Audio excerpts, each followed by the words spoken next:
Good morning, traders. It is Thursday, April the 25th. Taking a look at the charts, we've got the SP 500, and looking at the 30-minute chart here on the left. Let's just scroll and just focus on here. Now, more or less, this is our trend analysis. This is the 30-minute chart. Between each set of these dotted vertical lines is one trading session, and this is going to be one of the layers we're going to be adding to our platform. That this chart will be updating live. It's kind of like a short-term momentum and trend following system. When the bars are green, more or less you buy and you can hold until they change to orange or red. When they're red, you can go short. More or less, when you're in an uptrend and we get these buys, these lime green areas or and target areas, these are areas where you can add into positions and trim off for short-term swings. A couple days ago, it had the market really just traded sideways, but it still triggered a buy signal, and then we saw the market pop and move up. Looks like this morning the market's set to gap up. It'll probably actually hit a target one, but this is going to be one of the layers that we're adding to the software, so you can simply follow the trend. Let's just zoom back, go back in time here. You can see the previous trend when we big sell-off in December, and then of course it went orange and then turned green. And there's about 8 or 9 entry points here. These are the layers that we're going to get into, adding to our platform and starting to implement all these trades going forward. So we're so close to just getting all this set up, and then we're going to be able to trade really at full speed with everywhere from momentum to swing trades to trend trading and some explosive small cap stocks. So that's where we are in the grand scheme of things. Our live portfolio, the server that we were using, the company had some issue, and they said they're hoping to be back up by Friday. Real pain in the butt. We're probably going to be changing servers once we get that back. Go to a more reliable company because it's just not going to work. But they've got all of our data stored there, so we can't pull it off and move servers at this point. So let's take a look at the daily chart of the SP 500. Strong rally back up. We're super close to hitting all-time highs in the SP 500. We got a tight little bull flag here this morning. The markets are trading up a little bit. You can see here overall we do have a little bit of a downward cycle. Keep in mind the major trend is still up. So we could start to get choppy here. This all-time high, the markets love to poke to new highs.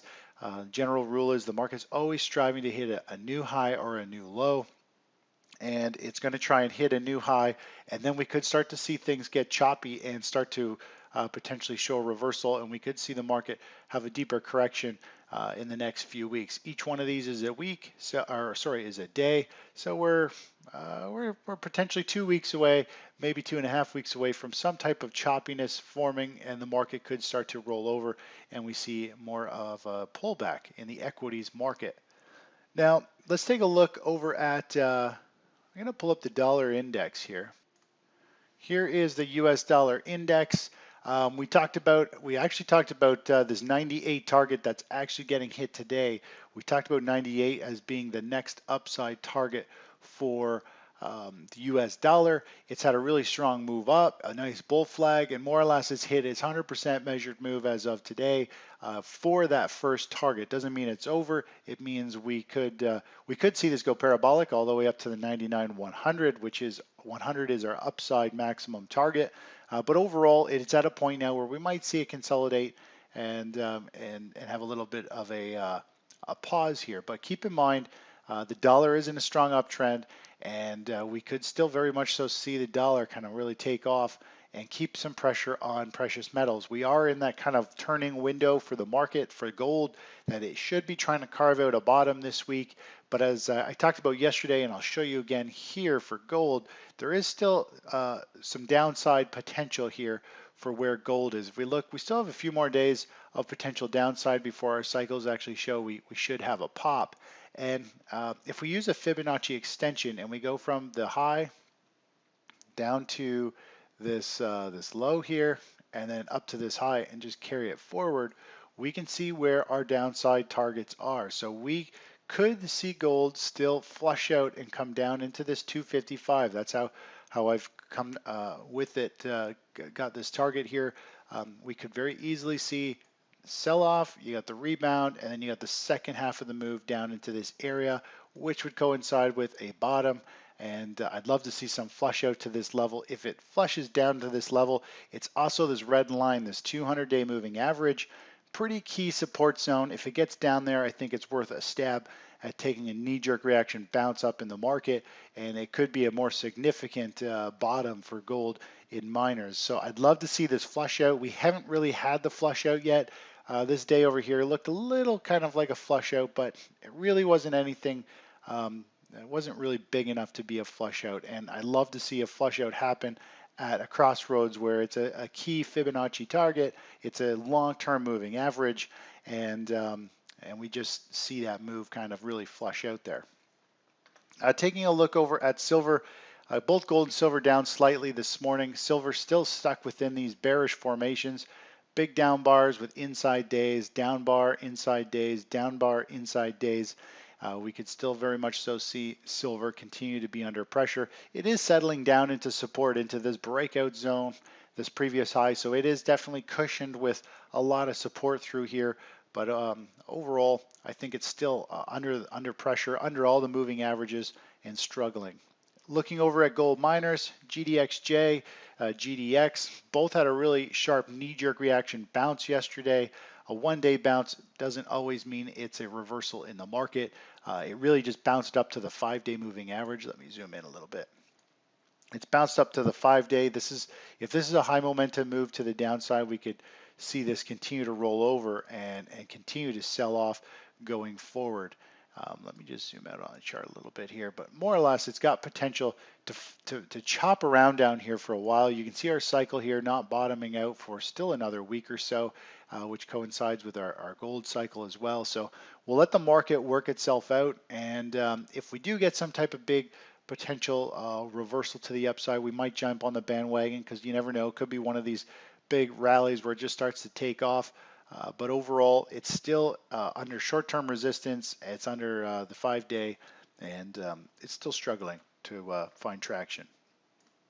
Looking over at energies, natural gas up 1/3%. Yesterday morning should have been closed out of your position. The previous day, the market closed below our stop, and if we get a close below our stop, we exit. And yesterday, the natural gas opened a little bit higher, giving us a better exit point. Overall today, it's stuck under the 5-day. It's under this long-term green horizontal line, which we've seen act as support in the past, but it has broken that, so we got to just get out. Last time we played it, we got in on this day right here, huge sell-off day, and we got out right up here on that day. This time, it just didn't work out, and it's been unfolding to the downside. If we were to throw a Fibonacci extension and get a target of this recent kind of move here, get a downside target.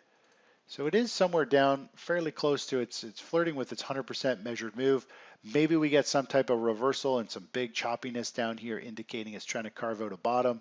We'll keep our eye on it, but at this point, it clearly broke support, couldn't regain traction, and we just have to get out. That's the way trading works.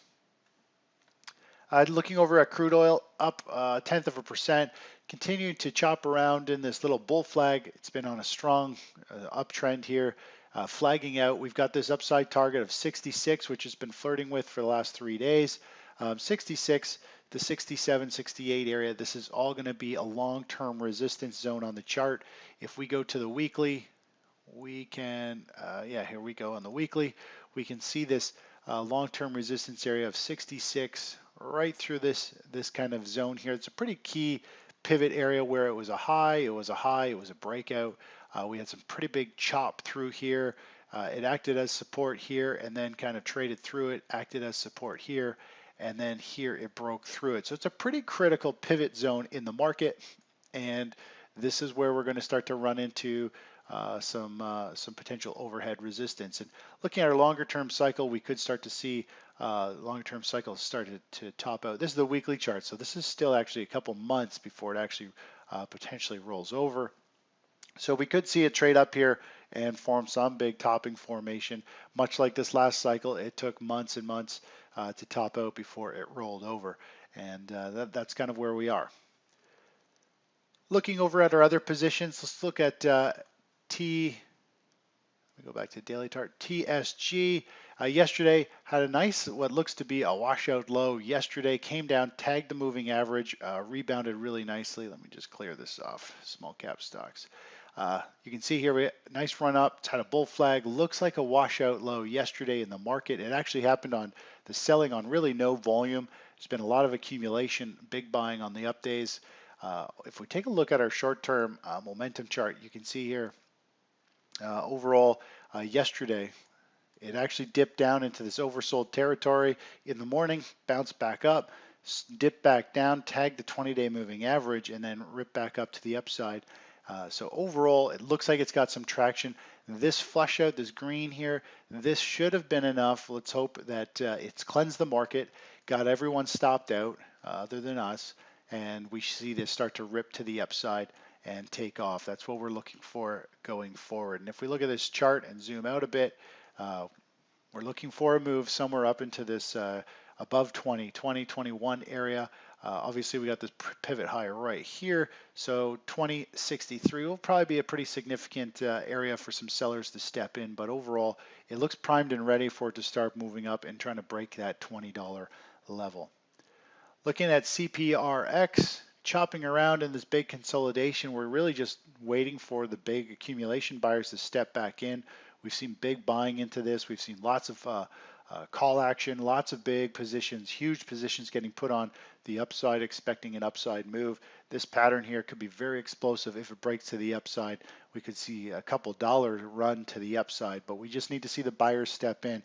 You can see volume has been fading, it's falling out of interest, and when it's out of interest and no one's wanting it anymore, that's when the big buyers, that's when the market makers let this baby run, and you start to see money pile back in as everybody chases it back up.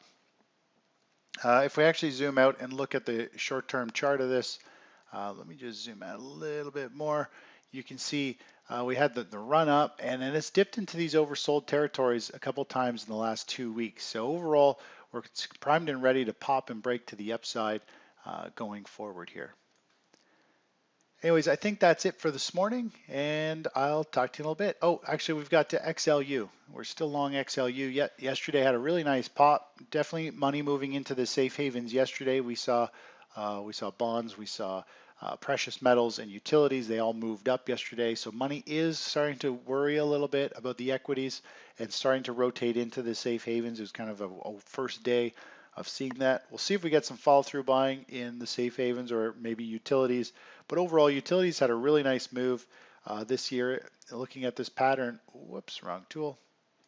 We got a really nice move, potential big bull flag, and we could see, potentially back up, test these highs, or to go beyond and continue to go much higher going forward. Anyways, that's it for now. Talk to you in a bit. Bye-bye.